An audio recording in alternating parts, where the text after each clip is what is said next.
নমস্কার বন্ধুরা, আমি সুমিতা। দেখেই বুঝতে পারছেন আজ আমি কি রেসিপি করে দেখাবো। তো চলুন। তার জন্য আমি প্রথমে আজকে নিম গাছ থেকে নরম নরম কচি কচি নিম পাতা কিছু ভেঙে নিই। তো বন্ধুরা, এই রকম প্রাকৃতিক পরিবেশে কতই না ভালো লাগে, তাই না? দেখতেই পাচ্ছেন কতটাই নরম, একেবারে কলি। তো এইভাবে আমি বেশ 3-4টে ডাঁটা ভেঙে নিচ্ছি। দেখতেই পাচ্ছেন কতটা নরম। আজ আমি আপনাদের করে দেখাবো নিম বেগুন ভাজা। তো বন্ধুরা, এই রেসিপিটা যদি গরম ভাতে প্রথম গাল খাওয়া যায় তো অসাধারণ খেতে লাগে। যেমন খেতে তেমন শরীরের পক্ষেও খুব উপকারিতা।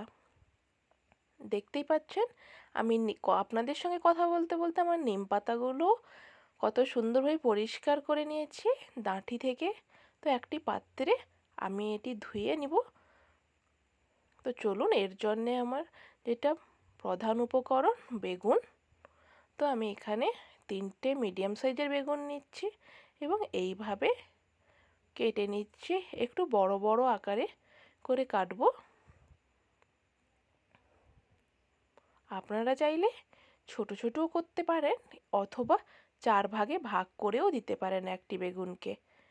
তো আমি এইভাবে বেগুনগুলো কেটে একটি পাত্রে সরিয়ে রাখছি। তো বন্ধুরা, এই সময় এই ভাজাটা খেতে খুবই দারুণ লাগে। আমার বেগুন কাটা হয়ে গেছে। আমি এবার আরেকটি বেগুন নিয়েছি এবং সেম প্রসেসে এই বেগুনটি আমি কেটে নিব।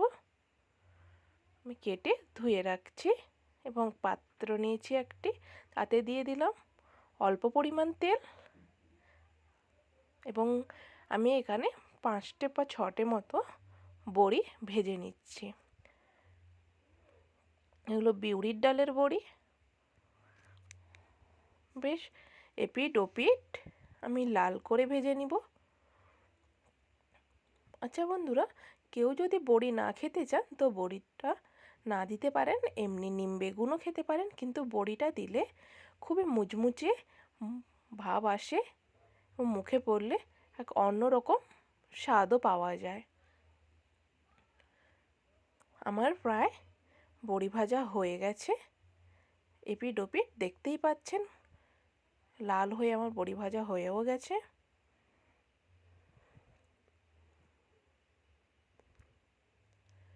এরপরে আমি একটি পাত্র নিব এবং বড়িগুলি এক এক করে আমি নামিয়ে নিব এবং ঠান্ডা হতে দিব এবং সেই তেলে দিয়ে দিব ধুয়ে রাখা বেগুনগুলো। আমি দিয়ে দিচ্ছি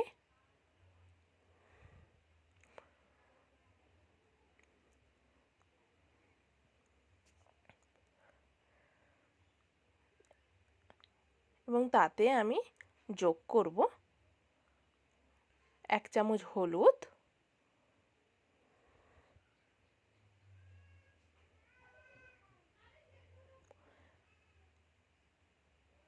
এবং 1 চামচ লবণ এবং ভালোভাবে একটি হাতা দিয়ে আমি এটি নাড়াচাড়া করে নিব।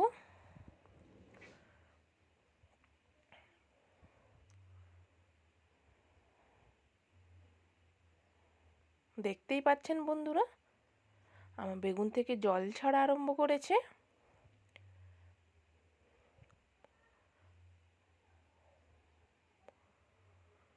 এইভাবে এপিট ওপিট করে আমি লাল করেও নিচ্ছি, যাতে করে বেগুনটা খেতে আরও সুস্বাদু লাগে। দেখতেই পাচ্ছেন আমার অনেকটাই কুক হয়ে গেছে বেগুনগুলো। এই দেখুন কতটা সফট হয়েছে। আমি এপিট ওপিট ভালোভাবে নেড়েচেড়ে লাল করে নিচ্ছি।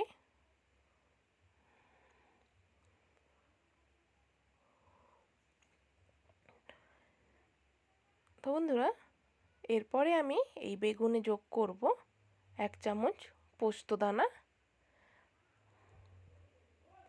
এবং ভালোভাবে আবার আমি নাড়াচাড়া করে নিব।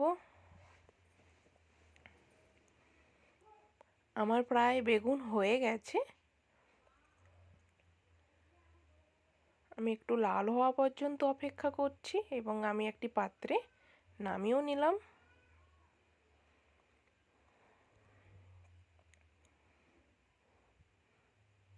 ওই কড়াইতে 1 চামচ তেল দিয়ে ধুয়ে রাখা যে নিম পাতাটা আমি দিয়ে দিব এবং সঙ্গে সঙ্গে আমি ঢাকনা লাগিয়ে দিব, নয়তো খুবই তেলটা এদিক ওদিক ছিটকয়। 2 থেকে 3 মিনিট পর আমি আবার ঢাকনা খুলব এবং নিম পাতাটা এদিক সেদিক নাড়িয়ে ভেজে নেব। বন্ধুরা, আপনারা চাইলে বেগুনের ওপরেও কাঁচা নিম পাতাটা দিতে পারতেন। আমি একটু ভেজে নিচ্ছি যাতে করে তেঁতোটা একটু কম লাগে, আর কাঁচাটা যদি বেগুনের ওপর দেওয়া যায় তাহলে তেঁতোর ভাবটা একটু বেশি হবে। তো বাচ্চাদের খাওয়ানোর এইভাবেই খাওয়াতে পারেন। আগে নিম পাতাটা ভেজে নিতে পারেন, তার উপরে বেগুন দিতে পারেন। তো এই নিম পাতা আমার ভাজা হয়ে গেছে, এর ওপর আমি দিয়ে দিব ভেজে রাখা বেগুনগুলো।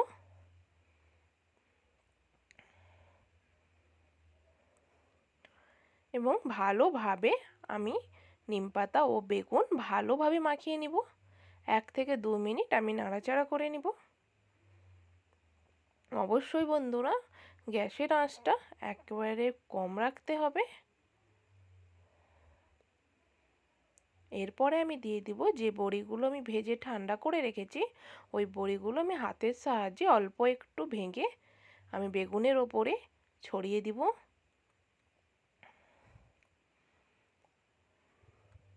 তো দেখতেই পাচ্ছেন বন্ধুরা কতটা লোভনীয় হয়েছে খাবারটা।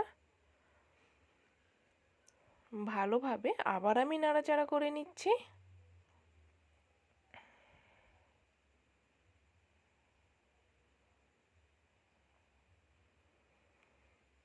তো বন্ধুরা, বাড়িতে এইভাবে একদিন বানিয়ে দেখবেন এবং আমাকে কমেন্ট করে বলবেন কেমন হয়েছে রেসিপিটি। ধন্যবাদ বন্ধুরা।